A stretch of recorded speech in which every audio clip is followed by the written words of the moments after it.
김은경 민주당 혁신위원장이 노인 폄하 논란을 초래한 발언에 대해 공식 사과했습니다. 네, 국회 취재기자 연결합니다. 장윤희 기자, 이 김은경 위원장의 발언 나흘 만에 결국 사과를 했습니다.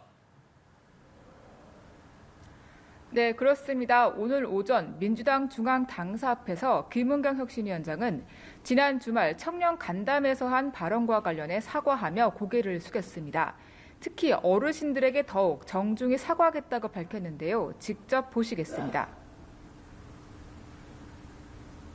앞으로 이러한 상황을 일으키지 않도록 더욱 신중하게 발언할 것이며 지난 며칠 동안 저를 질책해 주신 모든 분들께 다시 한번 사과와 감사의 말씀을 함께 드립니다.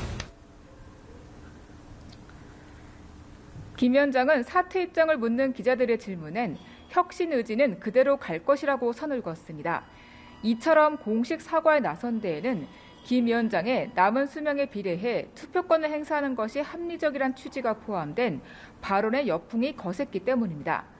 어제 당 일부 인사와 김 위원장 발언을 두둔한 양이원영 의원이 대한노인회를 찾아 사과한 데 이어 오늘 오전 김 위원장과 박광온 원내대표도 차례로 대한노인회를 찾아 사과의 뜻을 전했습니다. 민주당이 대한노인회를 찾아가 사과하는 시각에 국민의힘 지도부는 종로구의 한 경로당을 찾아 어르신들의 폭염 대비 안전을 챙기며 민주당과 대조되는 행보를 보였습니다. 어르신들의 희생과 노력이 지금의 대한민국을 만들었다는 생각을 늘 염두에 두고 최선을 다해서 잘 모시도록 또 불편함이 없도록 잘 챙기겠다는 약속을 드립니다. 이 자리에서 국민의힘은 전국 6만 8천여 개 경로당에 일률적으로 냉방비를 10만 원씩 지원하기로 정부와 협의했다며 어르신 끌어안기에 나섰습니다. 네, 한편 국토교통부가 철근 누락 아파트 사태와 관련해 10월 중에 종합 대책을 내놓겠다고 발표를 했는데요. 정치권 움직임 어떻습니까? 네, 정치권도 이번 사태가 재발하지 않도록 하는 특단의 대책이 필요하다고 외치고 있습니다. 다만 정부와 여당이 이권 카르텔 척파를 외치면서 전 정권까지 조사하려는 점을 두고 야권은 민감한 반응을 보이고 있습니다.